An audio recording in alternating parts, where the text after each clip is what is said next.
Germany's Chancellor Angela Merkel is preparing to visit regions of Germany affected by severe flooding that has killed at least 156 people. Merkel is due to visit one of two regions hit by the floods. The disaster area in Germany spans more than 100 kilometers near the borders with the Netherlands and Belgium, where the district of Ahrweiler was the worst hit. A massive cleanup operation is underway as rescue crews search for survivors. More than 1,000 people are still missing. DW reporter Kate Brady has this report from some of the flooded villages around Bonn. Destruction and debris on every corner. The only sound on the streets, mud being scraped away, and tractors rumbling through the once picturesque town of Ahrweiler. Here in Ahrweiler, the water has subsided, and it's only now that the real true extent of the damage caused by the floods is really coming to light. A lot of people are returning to their homes for the first time since the floods. The scenes are devastating for those returning. The owners of this home moved in only 6 months ago. The floodwater reached halfway up the walls of the first floor. We couldn't react quickly enough to move our belongings. We had to sit upstairs for 24 hours because the fire service came and asked, "Have you been hurt? If not, then you'll have to manage on your own." But at least we're alive. There are so many dead. It's unbelievable. You can't imagine what's happened here.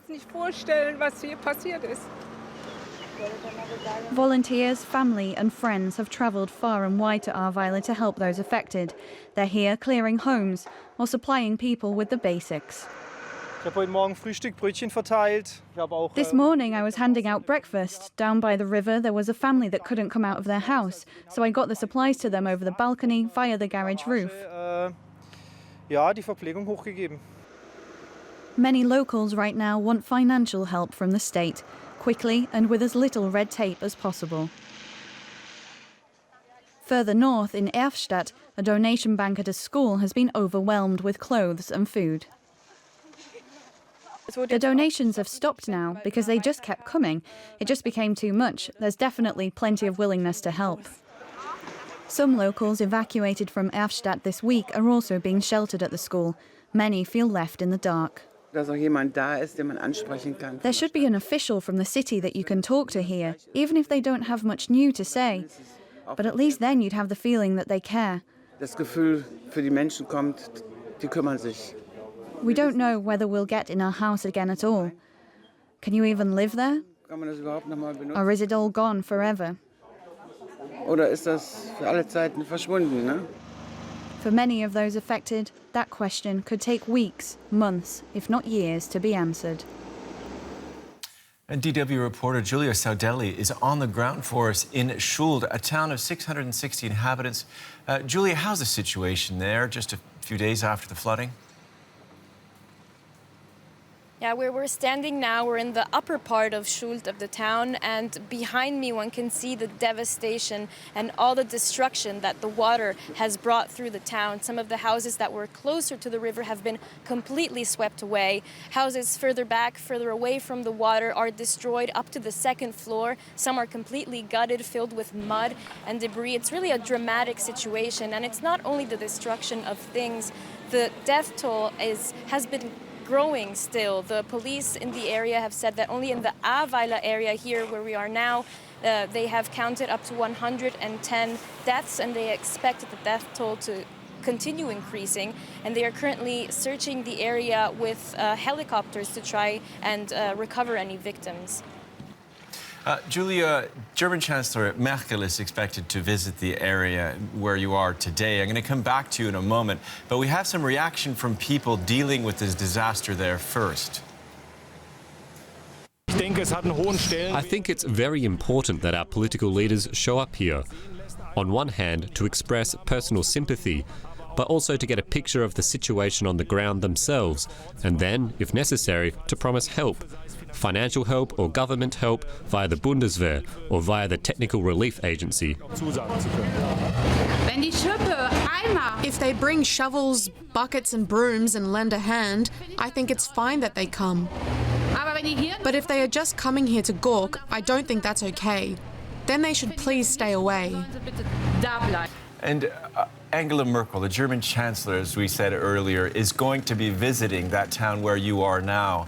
You've been talking to people. What kind of reception is she going to get?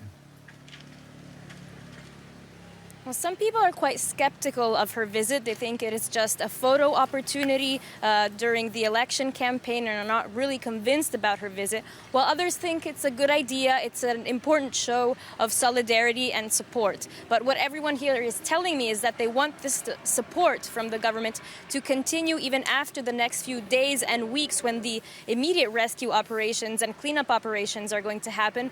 People here know that it's going to take years probably to build their towns back up again, and they want the government to be there and support them. Okay, Julia Sautelli in Schuld. Thank you so much for that. And for more insight on the floods and how they may affect both Merkel and politics and the upcoming federal election campaign, I'm joined now by our political correspondent, Emmanuel Chaz. Thanks for being here.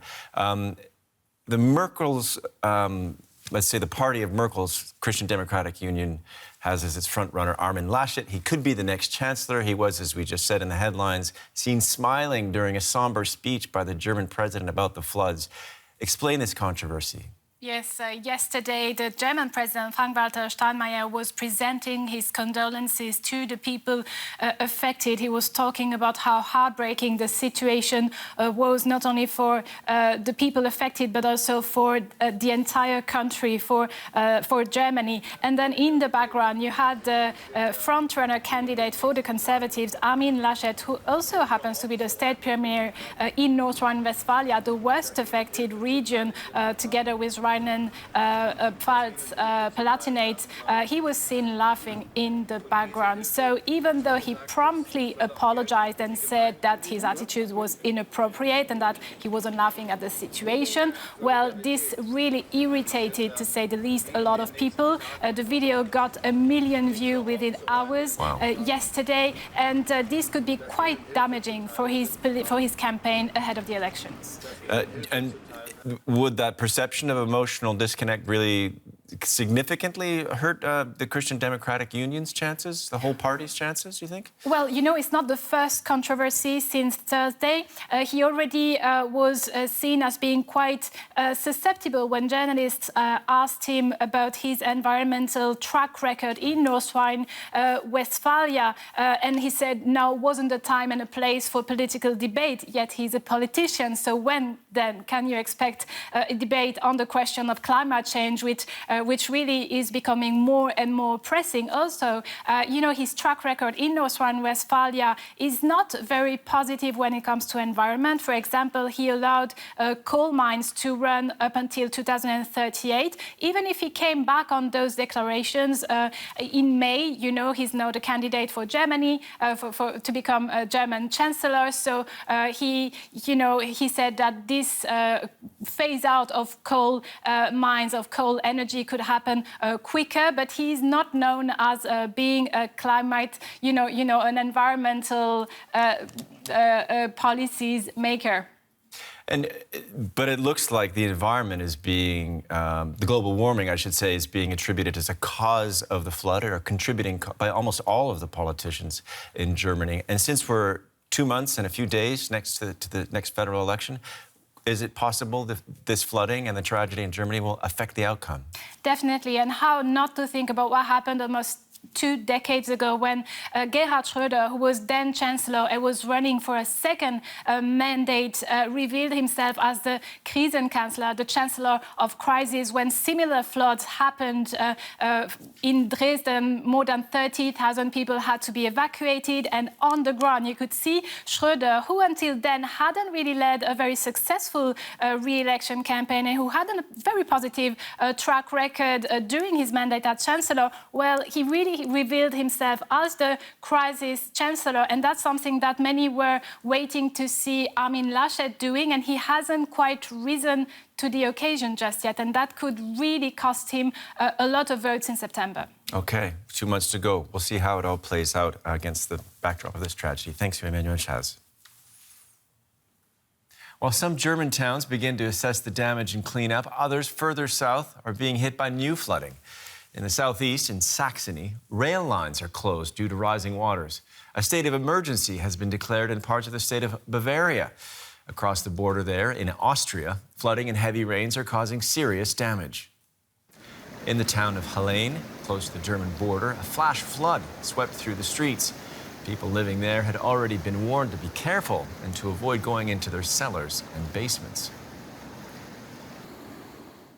Other parts of Europe has also been badly affected by the floods. Tens of thousands of people have been evacuated from southern parts of the Netherlands, and Belgium is also counting the cost. At least 27 people died there. The region around the Meuse River was the worst affected by what authorities are calling an unprecedented deluge of water.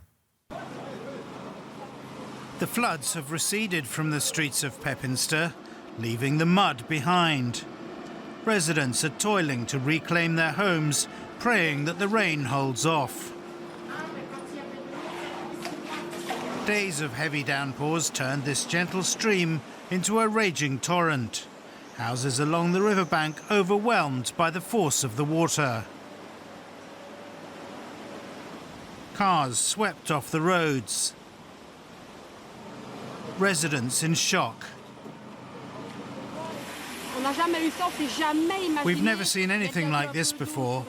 I would never have imagined it. There's been a bit of water before, but nothing like this.